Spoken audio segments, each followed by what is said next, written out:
This is Ag Matters PM from the Iowa Agribusiness Radio Network, brought to you by the Iowa Soybean Association, your daily recap of the information that affects Iowa's farmers, producers, and consumers, right here in the heart of the heartland. With reports from our award-winning broadcast team of Dustin Hoffman, Riley Smith, and Mark Magnuson. Now, from the IARN studios in Des Moines, here's Mark Magnuson. Hello and welcome into Ag Matters PM on the Iowa Agribusiness Radio Network. I'm Mark Magnuson. Today is Monday, June 2nd, 2025, and we're so glad you can join us for today's show. In today's episode, I will be joined by Robin Schmahl of agmarket.net for our closing markets. But first, I have a conversation for Between the Pods with Brandon Iddings of the Iowa Soybean Association. We talk all things about conservation practices, edge of field practices, including oxbows, bioreactors, and more. It's time to go between the pods with the Iowa Agribusiness Radio Network and the Iowa Soybean Association. For the next year, we will explore the ways Iowa-grown soybeans are making a difference at home and around the world.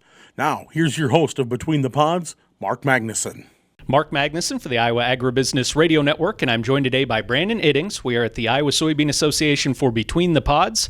And Brandon, could you tell us, please, your role here at ISA? Yeah, so I'm the Senior Conservation Services Manager, mainly focusing on edge of field practices, so oxbow restorations, bioreactor saturated buffers, wetlands, you name it, prairie restorations, kind of the whole gauntlet. And Brandon, we talked to you a couple of years ago over in Carroll County at one of those oxbow sites. So just in that 2-year period, have you seen quite a bit of growth when it comes to the oxbows and implementing those? Yeah, being inside today, it kind of feels a little bit nicer than sinking into the oxbow like we were on that last time we talked. But yeah, the oxbow side of things, we've grown pretty impressively, I would say, here in the last couple of years. We got a couple new grants, one with IDALS and the 2080 agreement. We also have one with USDA, and it's more of Iowa Partners for Conservation. So both of those allow us to work in very specific watersheds, but also allow us to work statewide. So that statewide cost share opportunities and allowing us to provide technical assistance to farmers all across the state is a pretty cool new opportunity, at least for me in my 4 years here, where we're not turning farmers and saying, hey, that's not one of our priority areas. Go to this great partner. It's, hey, come to us with any conservation needs. We'll work with you if it's one of our project areas. Or, yeah, we have some great partners that we've kind of developed over these last few years that have allowed us to kind of continue to grow and scale up these practices. And has that been the case, just getting these edge of field practices implemented? Has that got farmers more interested because they're getting a chance to see them and what they can do? Yeah, for sure. Some of these areas in the North Raccoon where we've been focusing these last couple of years, we did a couple oxbows in some really specific watersheds focused on the Topeka Shiner.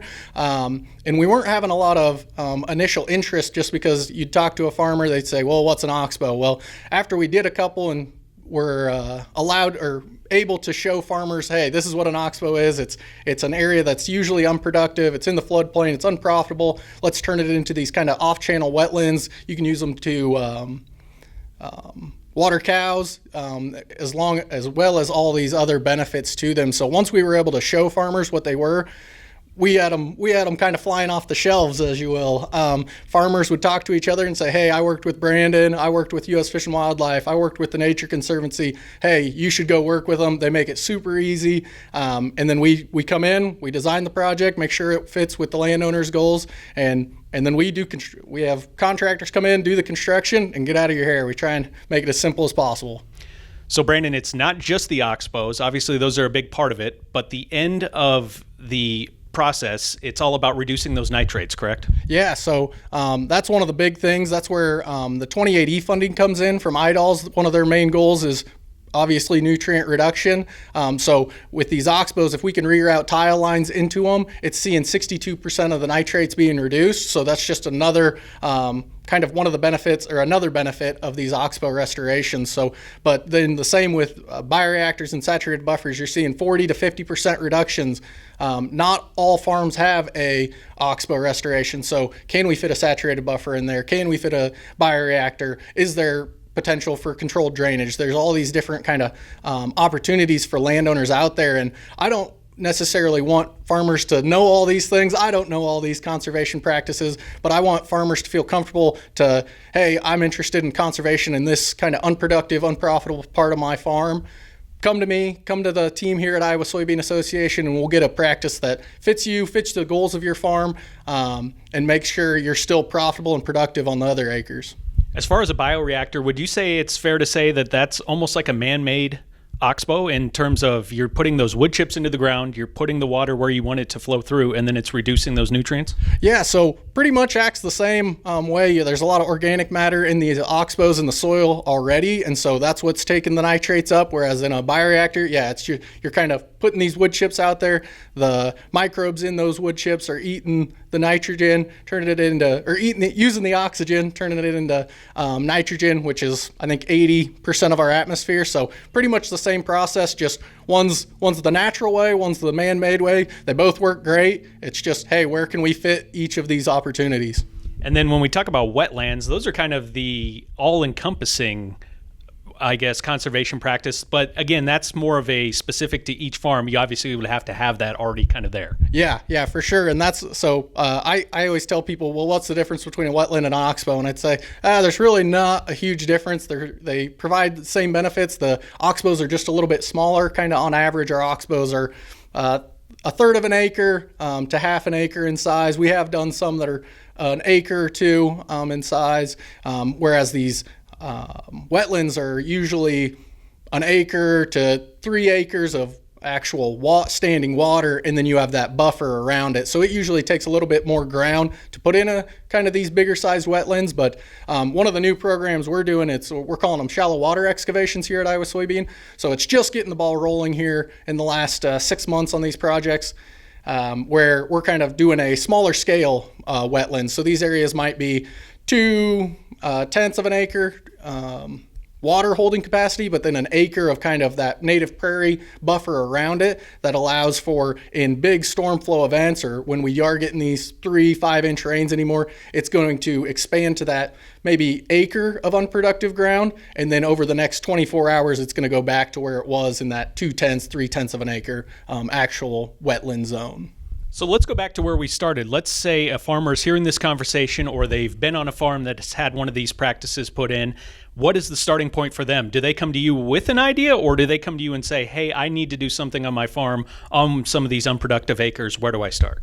Yeah, so we're pretty open to whatever gets the farmers to come to us. So if you have your own idea, bring it to us. We can work through it. Hey, what's going to fit the practices we provide, but also what's going to fit the farmer's goals? Or maybe you say, hey, this area I'm looking at the yield monitor, I'm not productive, I'm not profitable in this spot.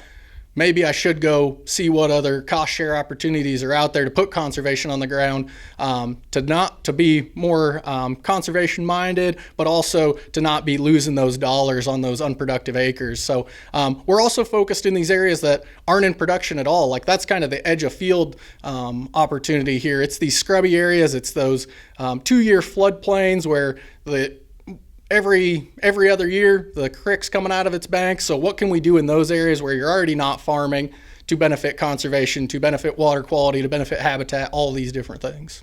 Let's stay on the same path, but switch lanes just a little bit. What about pollinator habitats? Where are you guys working at, or what are you doing with pollinators as far as those practices are concerned? Yeah, so we're focused on a couple different programs with our pollinator habitat. There's these areas, like I was just talking about, these unproductive kind of scrubby areas that maybe it's brome, maybe it's a part of your field that you used to crop, but with equipment sizes getting bigger, or you just noticed it was unprofitable, unproductive. We can come in, even if there's brome grass there already, we'll come in, we'll do a herbicide treatment or two, and then we will provide the cost for the prep work, like the herbicide treatments, but also the cost of the seed to then plant those areas. Now, we do have a maintenance agreement. We ask the landowners to do some mowing around those areas just to kind of help kickstart those pollinator plantings. A lot of times the cool season grasses that are there, the brome, the reed canary, they're pretty they're pretty competitive, and so knocking those back with a mowing or two the first couple of years is really going to allow our native plants to grow.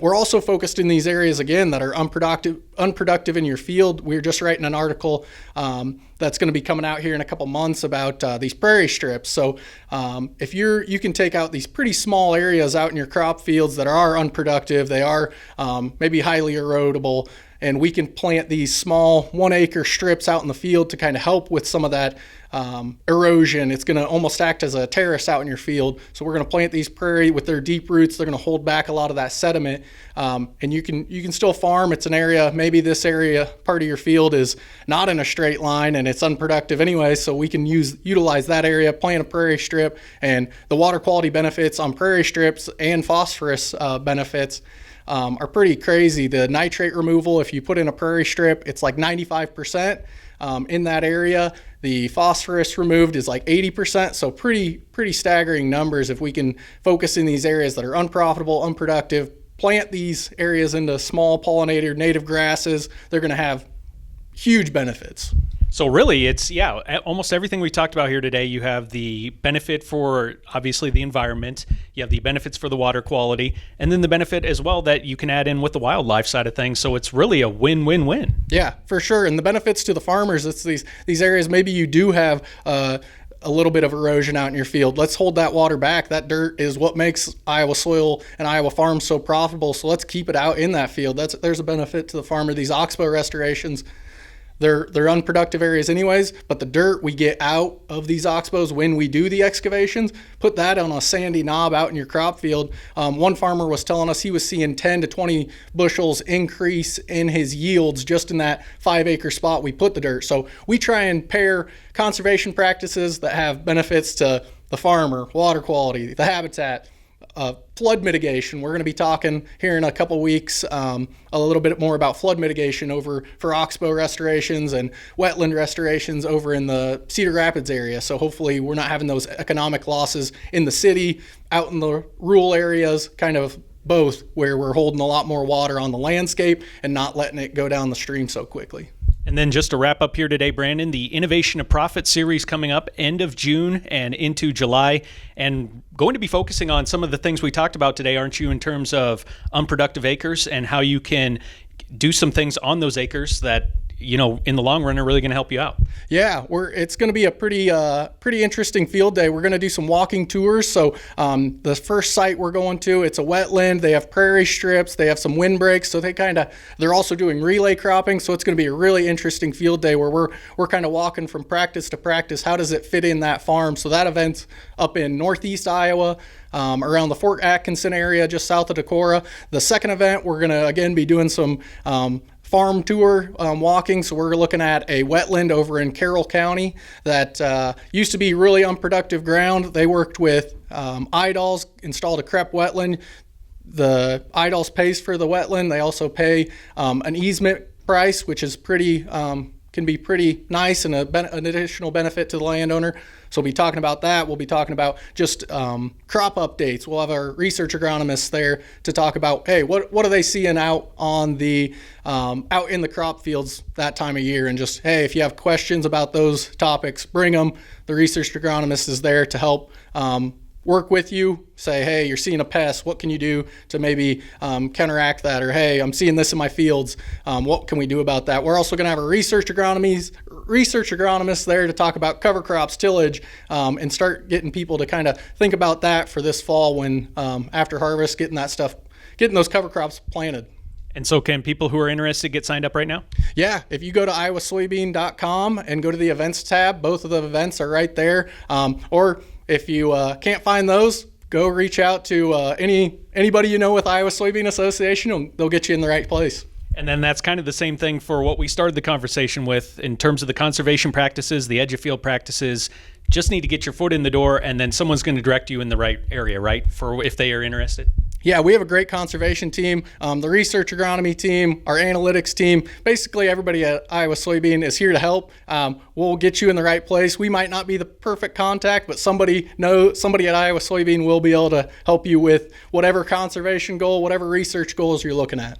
Brandon Iddings with Iowa Soybean Association for Between the Pods. Brandon, thanks so much for the time. Always good to talk to you, and have a great rest of your day. Yeah, thanks for having me, Mark. Thank you to Brandon Iddings of the Iowa Soybean Association for joining today's show. It is time now for the closing markets. I will be joined by Robin Schmahl of agmarket.net next. But first, a word from our sponsor, the Iowa Soybean Association and the Soybean Checkoff. You're watching Ag Matters PM. Iowa Soybean Association is driven to deliver for Iowa's 40,000 soybean farmers. We're proud to provide objective agronomic research, a helping hand with soil and water stewardship, and timely industry news powered by the Soybean Checkoff. Learn more at iasoybeans.com. It's time now for closing markets here on Ag Matters PM, and I'm joined now by Robin Schmahl of agmarket.net. Robin, how do we trade in the grains here today? Well, we struggled a little bit in the grains today. Corn wasn't actually doing fairly well initially, and then it kind of backed off after that. Soybeans in the overnight, July, or during the trading day since last night, July, soybeans moved to the lowest level since April 11th, and November since May 6th. So under some pressure there, or some tensions with China. That seems to be almost a daily occurrence. But again, some of that came to the forefront in the news today. There's some uncertainty over planted acres or replanted acres. Some of the rain that we've been seeing in Ohio, Indiana, some places in Illinois. But the markets really, or the traders really, are not focusing on that much. Otherwise, we'd be seeing a little bit more support under the market. That really wasn't the issue. Overall, weather's been favorable for what's been planted. There's estimates for the weekly conditions report today. Corn planted at 93%, so mostly that is done according to what they're estimating. Conditions are at 69% good to excellent. That would be up 1% from last week. Now that's a lower start to the year still, but still, fairly decent considering. Now these are just estimates. Beans are estimated at 85% planted. The condition on soybeans, this is initial estimate. Initial conditions released today at 67% good to excellent. Spring wheat, 94% planted, conditions at 45% good to excellent. And then initial estimate for the harvest of winter wheat at 3%. Winter wheat conditions at 50% good to excellent. That would be just the same as last week. So these are just estimates for what's going to be coming out today. Export inspections were good on corn, 1.579 million metric ton. Trade was estimating 1.270. Soybeans at 268,343 metric ton. The trade was estimating 360,000. And in wheat, we had 552,910 metric ton. That was doubled what the trade had expected at 265,000 metric tons. So wheat and corn did really well as far as that concerned. And then corn is running on the export inspections 29% ahead of last year. So we are doing well in the corn. But what we're seeing, basically, we have seen over the last World Supply and Demand reports, is that we've been decreasing some of the carryover. That's what will make it interesting to see as we move through the month of June here with the weather conditions as they are. As the next WASDE report, are they going to do a little carryover is concerned because of solid demand that we've been seeing. So now the other thing that was slipped in unexpectedly by most was July corn and wheat options began trading at 1 cent increments today, or when they started last night, with July soybean options at 2 cent increments. There was no knowledge of that really that we knew about prior to this, or something that we had kind of missed. But we're just seeing now more of those option increments instead of 5 cent or 10 cent increments, depending on the month. Those are still for later contracts than July, but I think they're moving the front months to just 1 cent in corn and wheat and 2 cents in soybeans. So that's kind of a new development. I watched some of the activity today. There really was no activity taking place in there, or very little, because a lot of people didn't know what it was about. And really, is it necessary? That will be up to the trade to decide. On the other side of the ag marketplace, how did the cattle and hogs trade? Well, cattle did well today again. We did see the higher cash last week, 2 to 3 higher in the south. Northern dressed was 6 to 8 higher.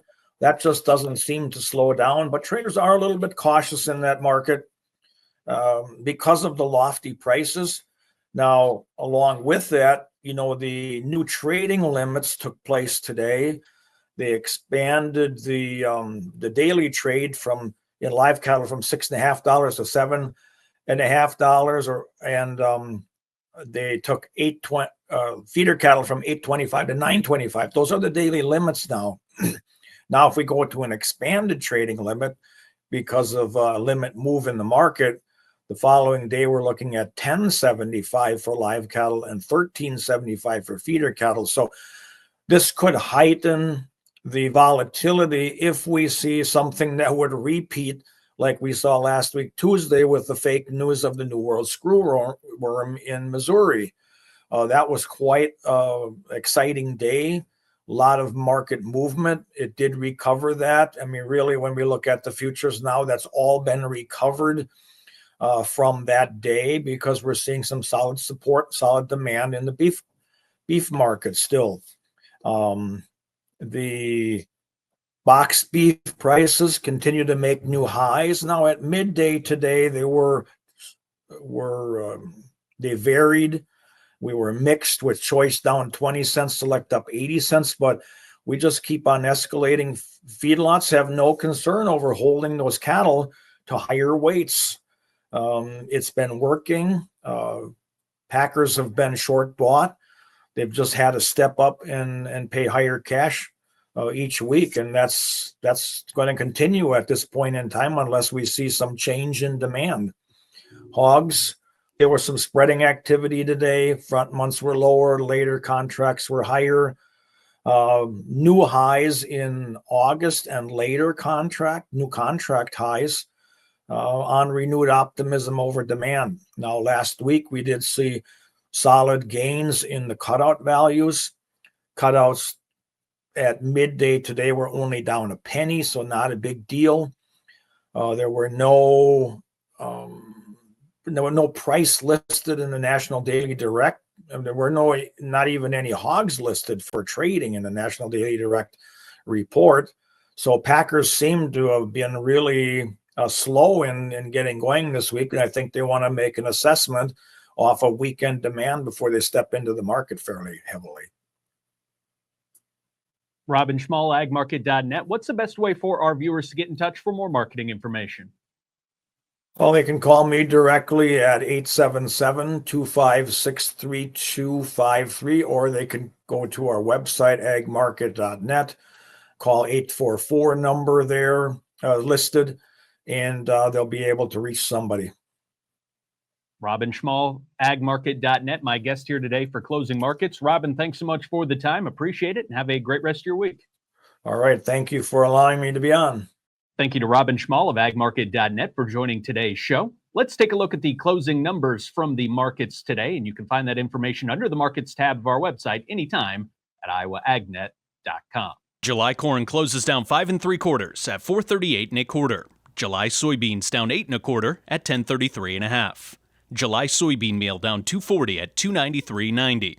July soybean oil down 61 cents at 46.28. Chicago wheat up 5 cents at 539 even. Minneapolis wheat up a half cent at 626 even. Kansas City hard red wheat up 6 1/2 cents at 539 3/4. July oats up 1 1/4 at 380 even. On the Merc, June live cattle up $1.08 at 216.55. August feeder cattle up 293 at 301.75. June lean hogs down 48 cents at $100.85. June pork cutout up 63 cents at $106.30. June Class 3 milk down 7 cents at $19.10. That does it for our closing market coverage today and brings us to the end of today's show. You can find all of our content on our website at iowaagnet.com. You can follow us on social media at Facebook, X, TikTok, and LinkedIn. Don't forget as well to subscribe to our YouTube channel. And you can listen to our morning, midday, and closing market podcast, as well as our daily episodes of our Iowa Ag Matters podcast, wherever you find your favorite podcasts, at Apple, Amazon, Google, Spotify, and Podbean. From the Iowa Agribusiness Radio Network studios in Des Moines, I'm Mark Magnuson. For Riley Smith, Dustin Huffman, and Andy Peterson, we thank you for watching. This has been Ag Matters PM.